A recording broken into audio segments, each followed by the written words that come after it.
moving to Warner Robins, Georgia, or thinking about it and want to figure out what the most frequently asked questions are? I got you covered. What's up, everyone, and welcome back to another video. My name is Mischa Thompson, your favorite Warner Robins real estate agent, here with the Real Broker, and today I'm gonna go over the 4 most frequently asked questions that people ask online before moving or making the decision to move to Warner Robins. So let's go. Number 4 of the most frequently asked questions is Warner Robins growing? Is the area actually evolving? And yes, it is. Let me tell you that. Warner Robins is growing at a rate of 1.53% a year at the moment. And the current population as of 2020 is 81,000 people that are living in this area. And from the period of 2010 to 2020, Warner Robins grew by 22.2%, which is an enormous growth rate and makes Warner Robins the 11th largest city in Georgia. Number 3 of the most frequently asked questions when people look up Warner Robins or moving to Warner Robins is where to live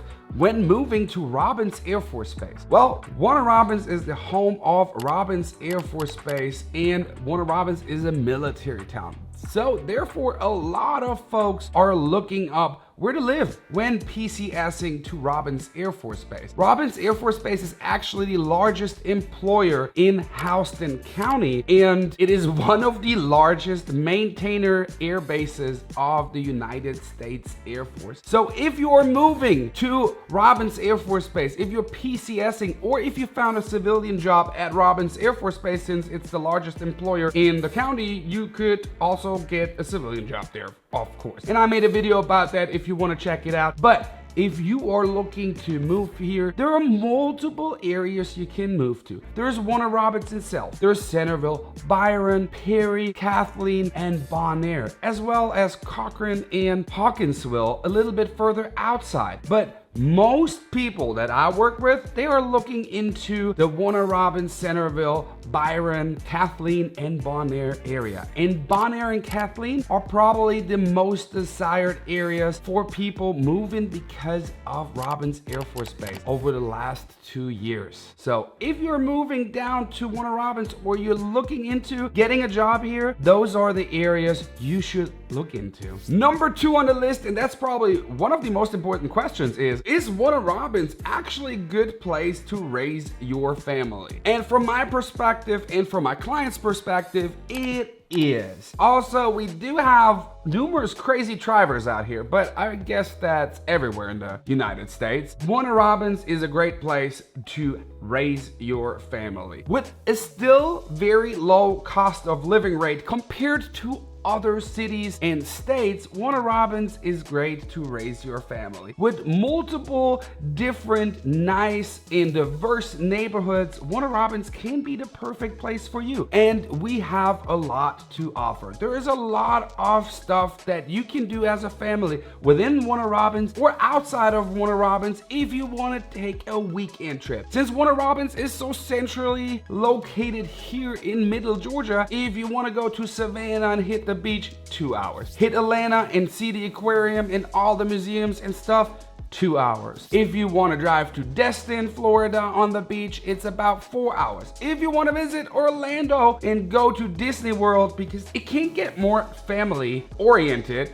then it takes you about 5 hours. So Warner Robins is very family friendly. Also, according to niche.com, the school system here in Warner Robins is very good. Number 1 of the most frequently asked questions when looking into moving to Warner Robins, Georgia is Warner Robins actually a good place to live? And that goes hand in hand with question number 2, but I can tell you from my perspective and my perspective alone in what clients told me, Warner Robins is a great place to live. The cost of living is still low compared to other areas, which I mentioned in the previous question, but also there are a lot of young families and young professionals that live here. The military town is thriving, it's growing, more and more people move down here. It's the international city. We got lots of food options, attractions, and parks. And on top of that, Warner Robins has one of the highest home ownership rates in the entire state. The only thing you probably have to get used to is the weather. If you haven't been to Middle Georgia and you are coming from the West Coast or the Midwest, the humidity is, yes, it's a little rough on you at first, but you get used to it. Other than that, there are a couple of bugs that you find somewhere else as well. Snakes, spiders, you know, sometimes you find an alligator, but they're very rare to see. And there are bears, but I haven't seen one. That's pretty much it. I mean, weather, yes, you gotta get used to it, but in the end, it's always pretty cozy, warm, and in the summer, it's a little hot. So if you do not want 4 seasons, well, Warner Robins is probably the place for you. If you like 4 seasons, let me tell you, Warner Robins pretty much has summer, summer, summer, and Christmas. So if that is nothing for you, then Warner Robins might be not the right place for you and you feel not like Warner Robins is a good place to live at all. So this was my little video for this week about the 4 most frequently asked questions when it comes to move into Warner Robins, and I didn't make them up. They are actually the most frequently asked questions when it comes to move into Warner Robins, and I hope you enjoyed it. If you have any questions, put them in the comments below, or if you have any suggestions and what you feel about Warner Robins, put that in the comments as well. And if you're new to me and new to this channel, consider subscribing and turning that notification bell on so you will stay up to date with all the latest videos I'll upload about Warner Robins and the surrounding area, as well as Georgia in general. So I'll see you in the next one.